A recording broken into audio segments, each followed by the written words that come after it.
my dear students, in this chapter, one more question is also we asked from previously. The question is that the decimal representation of 11 by 2 raised to power 3 multiplied 5 will be terminate after one decimal place, terminate after two decimal place, terminate after three decimal places, and not term.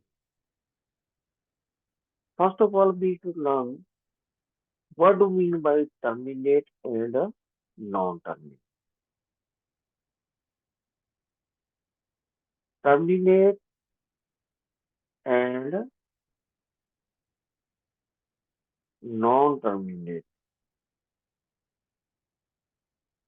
This topic was also included in your ninth class first chapter. Terminate. So there is a rational number 1 by. When I will divide 1 by 2,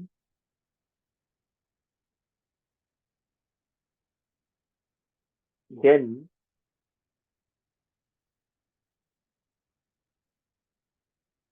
remainder will be 0 and question will be 0.5.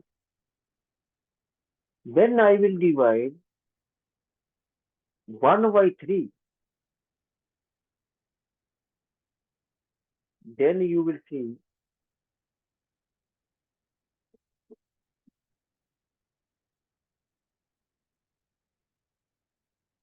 always remainder 1.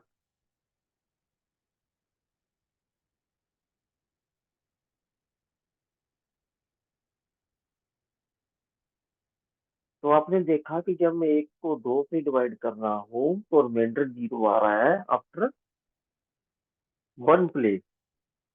अगर मैं 1 को 3 से divide कर रहा हूँ तो reminder always 1 ही आ रहा है जो रिपीट हो रहा है बार। तो पहले केस को मैं बोलूंगा टर्मिनेट डेसिमल प्लेसेस, खत्म हुए जा रहा है।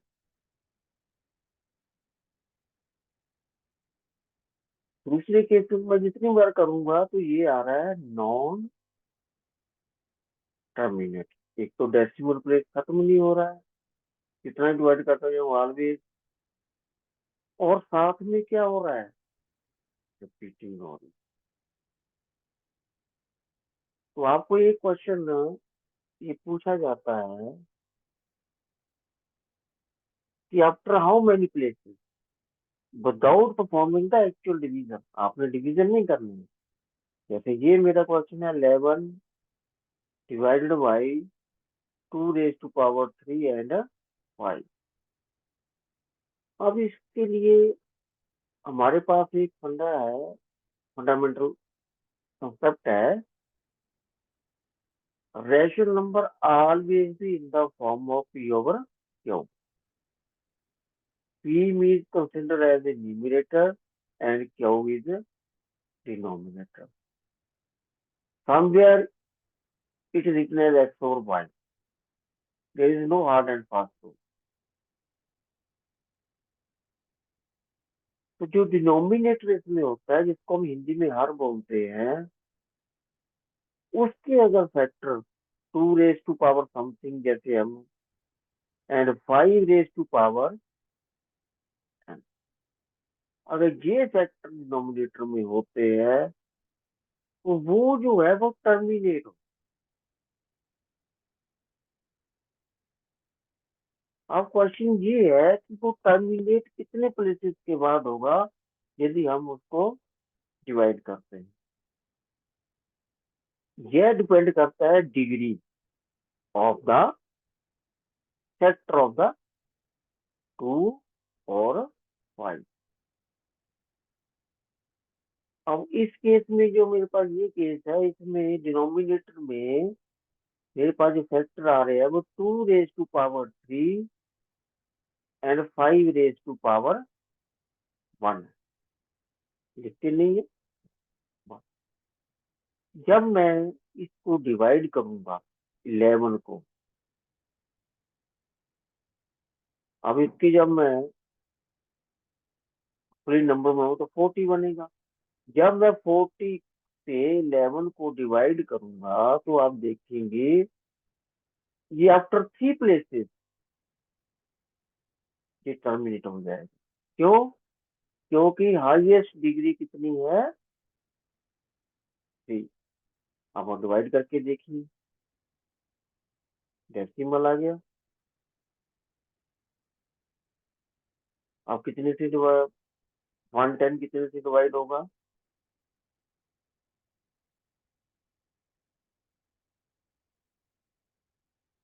एक जीरो और ऊपर से ले लेंगे। अब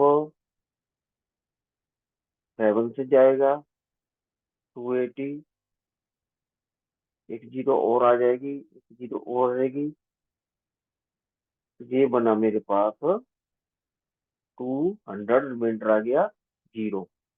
अब इसका आंसर आया 0.275। अब कितने डेसिमल प्लेसेस के बाद डिटर्मिनेट हुआ है? तो ये आप ध्यान दें कि 2, 7 एंड 5। क्यों हुआ है? क्योंकि जो इसका डिनोमिनेटर है उसकी डिग्री कितनी है? इस रैशनल नंबर को जो बोला गया है 11 divided by 2 raised to power 3। तो यहाँ पे जो 2 की हाईएस्ट पावर वो 3 है, तो इसलिए ये 3 प्लेसेस के बाद क्या हो जाएगा? टर्मिनेट। वहां आपको आपको एक्चुअल डिवीजन परफॉर्म नहीं करनी है, सिर्फ आपको, अगर बाई चांस ये क्वेश्चन ऐसे दिया होता 11/40, तो फिर आपने कैसे बताना था? तो फिर आपको डिनोमिनेटर के फैक्टर बनाने थे, प्राइम फैक्टर, जो भी फैक्टर इसके पॉसिबल होते हैं, डिनोमिनेटर जो भी आपको दिया होगा। तो आप ध्यान से देखेंगे तो ये क्या फैक्टर बने मेरे पास? 2 3 टाइम है और 5 1 टाइम, ये इसने लिखा हुआ है। कई क्वेश्चन में तो आपको फैक्टर बना के ही दे देते हैं। तो टर्मिनेट कब होगा? जब डिनोमिनेटर के जब factor 2 raise to power something हो गए या 5 रेज टू पावर समथिंग हो गए, दोनों होने चाहिए। कई बार इनमें सिंगल से भी टर्मिनेट हो जाता है, वो हर क्वेश्चन की पॉसिबिलिटी नहीं है। अगर दोनों फैक्टर 2 और 5 है तो 100% वो क्या होगा? टर्मिनेट। अब जैसे मान लो वो 3, 3 में कहीं भी 2 नहीं है, कहीं भी 5 नहीं है, तो ये क्या हो गया? Non terminate. इट मीन अब आपको समझ आ गया होगा। ऐसे और क्वेश्चन की आप प्रैक्टिस कीजिए। ये मैं वीडियो उन बच्चों के लिए है जो बता मैथमेटिक्स से बिल्कुल डर रहे हैं कि हम पास नहीं हो पाएंगे, हमें प्रॉब्लम आ रही है। ये छोटी छोटी चीजें आप ध्यान में रखिए तो आपके बहुत अच्छा स्कोर आएगा। ये मेरा 22 साल का एक्सपीरियंस है, इसमें कोई डरने वाली बात नहीं।